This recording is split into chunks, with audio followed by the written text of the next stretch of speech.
But let's come to the second game now, Delhi versus Kolkata. यहाँ पर भी ऑल्दो कोलकाता टूर्नामेंट से बाहर नहीं हुई, लेकिन काइंड ऑफ एक पार्टी पूपर वाला ही काम करके दिखाया है डीसी के चलते हुए। एंड डीसी के भाई मतलब ये ट्रॉफीलेस बिहेवियर शुरू हो गया। पिछले पहले 4 में से 4 मैच जीते थे आप, पिछले 6 में से 4 मैच आप हार गए। ये एकदम से क्या हो गया भाई? ये प्रॉपर वही जो कर रहे हैं जो लास्ट टाइम आरआर ने करा था। एंड में आते आते आप चोक करना स्टार्ट हो रहे हैं, then you are barely qualify for the playoffs. बस आरआर ने ये अच्छी चीज कही थी कि वो 7 में से 7 जीत गए थे, जितना मुझे याद है पिछली बार। हाँ, ये 4 में 4 जीतने के बाद ही डूबना शुरू हो गया यार। पॉइंट ये भी है ना कि डीसी का इसलिए हम लोग इतना चिंतित भी हो रहे हैं, आई थिंक सारे डीसी फैंस भी इसलिए चिंतित है क्योंकि आगे आने वाले गेम्स इजी नहीं है। आपके एसआरएच, एमआई, इन सबसे मैचेस हैं आपके, तो बहुत मुश्किल है। जीटी से भी मैच है यार। तो भैया क्या कर रहे हो? मतलब on the other hand KKR के लिए फाइनली मच नीडेड विन। अब तो अभी यही आप मान के चलो, take 1 game at a time and party spoil करने का ट्राई करो।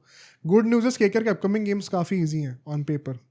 हाँ, अगले 3 गेम्स इजी हैं on paper. Last match against RCB थोड़ा भी ऑन ये पेपर। हाँ, जरूर। बट अगर हम लोग इसके प्री मैच कंडीशंस की बातें करें तो जिस पिच पे सुपर ओवर हुआ था डीसी और आरआर का, ये वही वाली पिच थी। इंटरेस्टिंगली आज बहुत शाइन दिख रही थी पिच के ऊपर। हाँ। जो हमारा पिच को क्लोजअप दिखाया जाता है, वॉक थ्रू होता है पिच के ऊपर, बहुत ज़्यादा शाइन दिख रही थी। एंड शाइन जब भी पिच के ऊपर हो तो आप समझ जाओ कि मतलब कि फ्रिक्शन का स्कोप कम है। फ्रिक्शन का स्कोप कम है मतलब कि बॉल ग्रिप कम करेगी।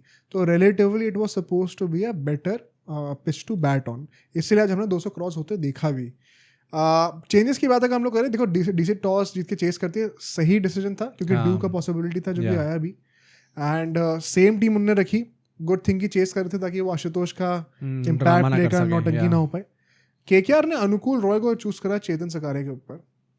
देखो आज तो मैं इनफैक्ट नोटिस कर रहा हूँ, अब तो काफ़ी लोग हमारे उस इनिशियल सेंटिमेंट से एग्री कर रहे हैं कि रहाणे की जो कप्तानी के ऊपर क्वेश्चंस थे, बट एक्चुअली मैं आज मैं रोल स्विच करूँगा। लोग आज रहाणे को ज़्यादा क्रिटिसाइज कर रहे हैं, मैं डिफेंड करूँगा इस बात को, कहते हुए कि देखो वेंकटेश अय्यर को हटा नहीं रहे तो हम कैप्टनसी को बोल रहे हैं भाई दम नहीं है। रसल को कॉल आउट नहीं कर रहे हैं, उनसे बॉलिंग नहीं करा रहे तो हम क्वेश्चन कर रहे हैं टैक्टिक्स के ऊपर। पर आज अनुकूल रॉय को भी वही लेके आए हैं। हाँ, आई थिंक अनुकूल रॉय को लाना और जिस तरीके से उसका यूज़ करा गया है कि यू डिड नॉट वेट कि हम लोग एंड में जाके यूज़ करेंगे उसको। एक एडेड स्पिनर का स्टार्टिंग में क्वेश्चन था कि क्या केकेआर इस ये जो इनने टैक्टिक लगाया है क्या ये सही है अल्टीमेटली, क्या आप एक्स्ट्रा स्पिनर लेके जा रहे हो, स्पेशली सेकंड इनिंग्स में। Ultimately hindsight made prove to be correct and I think that is why आपको तारीफ करनी चाहिए रहाणे की भी। फर्स्ट इनिंग्स की बातें करते हैं। पावर प्ले में 79 for 1। इस पावर प्ले का कितना बड़ा हाथ है ना केकेआर के जीतने में, ये मैं जितना बोलूं उतना कम है। मतलब I can not put more emphasis on this कि 79 रन जो आपने मार के दिए हैं, इसका जो टैक्स है ना वो आपने पूरे बचे हुए 14 ओवरों में खाया है पूरा यार। क्योंकि इस फेज के बाद एक भी फेज ऐसा नहीं था इस पूरे मैच में जहाँ पे केकेआर की रन रेट 10 के ऊपर गई है। फिर भी ओवरऑल स्कोर 10 रन पर ओवर की रन रेट से ऊपर था, just because of this power play. ये फायदा आपको मिलता है अगर आप जो स्लॉगर्स को रखते हो टॉप ऑफ द ऑर्डर में। इसीलिए players like Abhishek Sharma, like Sunil Narayan, जो हम लोग कहते हैं ना कि यार ये तो ब्लाइंड स्लॉगिंग कर रहे हैं, कुछ नहीं कर रहे, ट्रेविस हेड कह लो कुछ हद तक, यार इनकी रिलेवेंस T20 में और बढ़ेगी ही बढ़ेगी यार। इस साल तो पिच थोड़ा सा फिर भी एक्ट अप कर रही है, वरना तो ये ऐसे प्लेयर्स पैरामाउंट, ये इम्पैक्ट प्लेयर्स ना मतलब मैच को चेंज करने वाली हिम्मत रखते हैं। तो यहाँ पे हम लोग देखते हैं फर्स्टली चमीरा भाई, मतलब बिल्कुल ही मुंह के नीचे बॉलिंग करी नारायण को। जो एक चीज नारायण के अगेंस्ट नहीं करनी होती, चमीरा ने 6 के बॉल पे वो करा and it was very disappointing to see, क्योंकि आपने ना एक बाउंसर ट्राई करी ना ही एक यॉर्कर ट्राई करी है, आप मुंह के नीचे फुल लेंथ की बॉल दे रहे थे। नारायण वही खड़े खड़ी बैट चलाते हैं, अंडरनीथ आते हैं बॉल के, छक्के चौके उन्होंने मार के दिए 25 रन आए उस ओवर में। स्टार्क के ओवर में गुरबाज ने वो हुक का छक्का मारा था फाइन लेग के ऊपर से।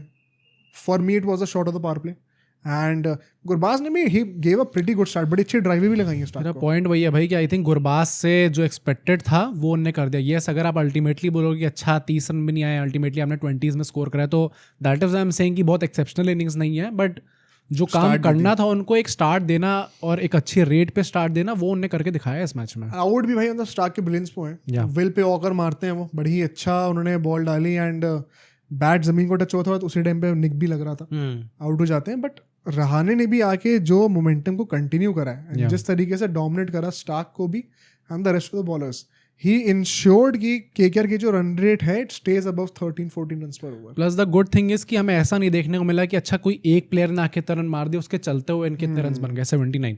हर में ये जो तीनों प्लेयर्स जिनने पावर प्ले में अपना रोल निभाया सबके 20 समथिंग में स्कोर थे। तुम केकेआर की पूरी बैटिंग का स्कोर कार्ड देख लो, किसी ने भी 50 नहीं मारी। हाँ, सबने वो अपने कॉन्ट्रीब्यूशंस दिए बीच बीच में।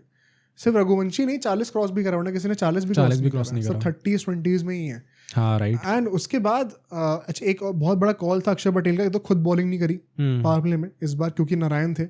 सेकेंडली स्टार्क को तीसरा ओवर दिया था क्योंकि नारायण को आउट कर दें किसी तरीके से, वो आउट होते नहीं, स्टार्क का तीसरा ओवर वेस्ट हो जाता है। हालांकि विपराज जाके अगले फेज में नारायण को तुरंत आउट कर देते हैं। एंड अक्षर पटेल हिमसेल्फ यार next phase completely belong to DC. 38 run आते हैं यहाँ पे, लेकिन 3 क्रूशल विकेट्स। रहाणे को अंडर कटर बॉल पे विद द एंगल बॉल अंदर घुसती स्किड करके, जैसी रहाणे बैकफुट पे गए थे he had no chance. Plumb LBW होते हैं, दैट बॉल अंडर कटर जो डालते हैं ना लेफ्ट आर्म ऑर्थोडॉक्स, अगर आपने हाथ से रीड नहीं करी है ऑफ द विकेट आप कभी रीड नहीं कर पाओगे। मुझे खुद बड़ी परेशानी होती थी खेलने में। एंड सेकेंडली जिस तरीके से फिर वो वेंकटेश अय्यर को आउट करते हैं, भाई वेंकटेश अय्यर अगेन यार, मतलब कब हमें फाइनली वो नॉक देखने को मिलेगी जो कि इम्पैक्टफुल होगी केकेआर के लिए। आई डोंट नो, मतलब 24 करोड़ का हमेशा प्राइस टैग की बात होती है, I don't want to bring that up again, but point वही है कि भाई सिर्फ वो एक नॉक आया अभी तक इस पूरे सीजन में, एंड लगातार वो बातें हो रही है कि आप किसी की जगह खा रहे हो। वही प्रॉब्लम है अल्टीमेटली। मतलब मैं तो इस बात के लिए खुश था कि उन्होंने बॉलें वेस्ट नहीं करी, जल्दी आउट हो गए, व्हिच इज कितनी लो एक्सपेक्टेशन, बहुत लो एक्सपेक्टेशन है। लेकिन अब ये this is what we have come to. Once again bowling across the body, Axar Patel round the wicket bowling कर रहे थे, एंगल के साथ बाहर निकल रही है बॉल, उसको आप मारने जा रहे हो, जरा सा बैट स्लैश होगा तो खड़ी ही होगी।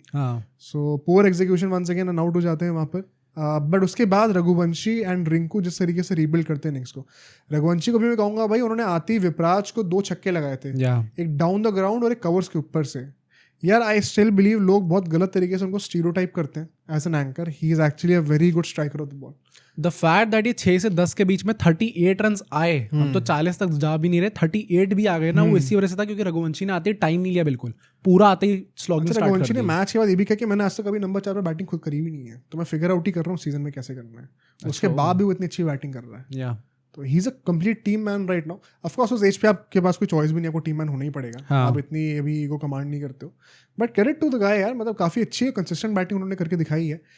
10 से 15 ओवर के बीच में सिर्फ 42 रन आते हैं यहाँ पे, and the credit goes to once again Akshar Patel, Kuldeep Yadav. जिस तरीके से उन्होंने 10वें ओवर के बाद से ऑलमोस्ट इनफैक्ट 6-7वें ओवर से पावर प्ले के बाद से 15 ओवर तक लगातार 8 ओवर्स इनने स्पिन की करवाया। हाँ, 7 से 15 ओवर तक का जो मिडिल फेस था पूरे, दोनों फेस सारे के सारे स्पिन के ओवर्स थे। This is only the 3rd time in this IPL शायद जब ऐसा किसी ने करा हुआ। और अक्षर पटेल और कुलदीप यादव ने बहुत टाइट बॉलिंग कर रखी थी, बट रघुवंशी की इतनी स्मार्ट बैटिंग, जो हमने कृणाल पांडे के लिए नहीं कहा था पिछले मैच में, that you are always rotating the strike with singles and doubles. एक बॉल पे आप अपना चांस लोगे और उस पर अगर आपको लक चल रहा होगा आपको चौके मिलेंगे। यहाँ पे रघुवंशी का भी एग्जैक्टली वही था। बीच में एक फेज आया था जिसमें अक्षर पटेल और कुलदीप यादव के कलेक्टिव ओवर्स दोनों के 2 ओवर में से 8-9 रन आए थे। कुलदीप के ओवर में से 1 रन आया था और बच्चे 6-7 रन आए थे अक्षर पटेल के ओवर में। बट रिंकू ने उस चीज़ को नलिफाई करा। 15th ओवर था कुलदीप यादव का एंड उसमें उन्होंने 17 रन मारे थे। वंस अगेन ऐसे में ना जब बॉलर इतनी अच्छी बॉलिंग कर रहा होता है, ओवर द विकेट आके रघुवंशी को वो गुगलीज डाल रहे हैं, बॉल हिट करना बहुत मुश्किल था। तो रिंकू ने अपने फीट का यूज़ करा, फिर थोड़ा सा अनसेटल करना ही पड़ता है स्टेप आउट करके, वो रिस्क लेना पड़ता है। उन्होंने एक चांस लिया था, सामने छक्का मारा स्टेप आउट करके, उसके बाद से बॉल खुल गई थी। आखिरी फेज में फाइंड इसके चलते हुए 45 रन और आते हैं, which I think once again KKR underperformed here. कायदे से ये 60 रन आराम से होने चाहिए थे, बिकॉज स्टार्ट अच्छा था यहाँ पे। ऑल्सो क्रेडिट टू अक्षर पटेल ने जो कप्तानी करी है। विपराज से 2 ओवर डलवाए आपने आखिरी के 5 ओवर में, when you had many options. Mukesh के ओवर्स थे, चमीरा के ओवर्स थे, स्टार्क के ओवर थे। आप चाहते तो एक all pace death over phase भी रख सकते थे, लेकिन आपने 2 ओवर विपराज से करवाए। नंबर 1, विपराज ने बहुत अच्छी बॉलिंग करके दी। सेकेंडली इट शोज कि पिच पे स्पिनर्स का रोल होने वाला था सेकेंड इनिंग्स में भी। अगर 5 में से 2 ओवर आखिरी के स्पिनर डाल रहा है तो मतलब there is plenty of purchase for the spinners, अगर वो सही जगह पे बॉलिंग करेंगे तो। अब यहाँ पे I would say Chameera firstly जो उनका लास्ट शो तो it was rather good, but Starc का जो था, चमीरा ने थोड़ा डर रहे थे रसेल और पॉवेल से, मुझे लगता है कहीं ना कहीं, बिकॉज काफ़ी ज़्यादा आउटसाइड ऑफ स्टंप बॉलिंग करना चाह रहे थे वो। उससे पहले ऑल्दो उन्होंने बड़ा अच्छा सेटअप करा था रघुवंशी को। बेसिकली उन्होंने क्या करा, एक डीप पॉइंट और एक डीप कवर्स ले रखा था, एंड वो स्लो डिलीवरीज फेंक रहे थे एकदम आउटसाइड ऑफ स्टंप, खींची हुई बॉल। तो उसको अगर आप मारने जाओगे भी तो आपको हमेशा कवर्स या पॉइंट के ऊपर भी मारोगे आप। मिड ऑफ सर्कल के अंदर था तो वो टेम्प्ट कर रहे थे चमीरा की हिम्मत है तो सामने मार के दिखाओ उसको, और उसी के लालच में आके स्टेप आउट करके रघुवंशी ने ट्राई करा, लेकिन बैट स्लैश होता ही होता है ऐसे में। अच्छा, रघुवंशी का विकेट ले लिया तो नेचुरली आपकी बात होगी कि अच्छा एक इंपॉर्टेंट विकेट ले लिया, बट मेरा पॉइंट ये है कि अल्टीमेटली आप चमीरा का इकोनॉमी रेट देखो तो 15.33 का है, मतलब ही वाज वेरी एक्सपेंसिव। पहला ओवर ही बहुत एक्सपेंसिव हो गया था। On the other hand someone like Mukesh जिनकी 8.25 की इकोनॉमी थी, जो कि मतलब इस मैच के हिसाब से देखा जाए और बाकी बॉलर्स के हिसाब से देखा जाए तो वाज रादर गुड। उनको 2 ओवर करवाए, चमीरा साहब ने 3 करवाए, ऑब्वियसली मतलब अल्टीमेटली आपका वो फ्रूटफुल भी निकला क्योंकि आपने रघुवंशी का विकेट ले लिया। मुकेश ने पावले के साथ बॉलिंग ही नहीं करी फैन, मतलब मेरा पॉइंट वही था, क्या मुकेश से ज्यादा बॉलिंग करवा सकते थे यहाँ पे? हाँ 100% करा सकते थे। चमीरा का तो जो पहला ओवर गया था उसके बाद से तो ऑफकोर्स उनको ज़्यादा चांस मिलना चाहिए था, but Starc one second last over डालते हैं एंड वहाँ पर पॉवेल को निपटा देते तुरंत एलबीडब्ल्यू पे। 3 विकेट इनफैक्ट आ जाते हैं, हैट्रिक नहीं हो पाती, ऑल्दो रन आउट हो जाता है, रसेल रन आउट हो जाते हैं। एंड केकेआर कहाँ लग रहा था 215 के आसपास, 220 कम से कम मारेंगी, बट 205 का टारगेट ही दे पाती हैं। एंड नाउ इट मेंट कि केकेआर को पावर प्ले में अच्छा स्टार्ट करना है। रघुवंशी कहते हैं कि ऑनेस्टली मिड इनिंग्स में कि इतना कुछ हेल्प मिल नहीं रही स्पिनर्स को, तो हमें बॉलिंग अच्छी करनी पड़ेगी, ऑनेस्टली एडमिट कर रहे थे। सेकेंड इनिंग्स की बात करते हैं, 58 for 2 in the power play, काफ़ी बैलेंस में था मेरे ख्याल से ये, बिकॉज वंस अगेन वैभव अरोड़ा यार मुझे लगता है अभी भी वो स्विंग पे पूरा कंट्रोल नहीं ला पाए, कहीं ना कहीं 2-3 बड़ी लूज बॉल्स फेंकते हैं, बट जो एक बॉल टप्पे पड़ती है उसका कोई इलाज नहीं होता है। सो करुण नायर को एक तो एलबीडब्ल्यू मारते हैं, completely missing the ball in the middle. And ऐसी ओवर पर अगर आप फ्लिक मारने जाओगे ना जब आपको पता है कि स्विंगों के अंदर आ रही है, मिडिल स्टंप से अगर फ्लिक मारोगे मिस होती है, आपको पता होता है कि पैड बजेगी, आप आउट हो। तो वो एक होता है ना, एक हाफ कॉल होती है, ऐसे बैट आपको लेनी पड़ती है।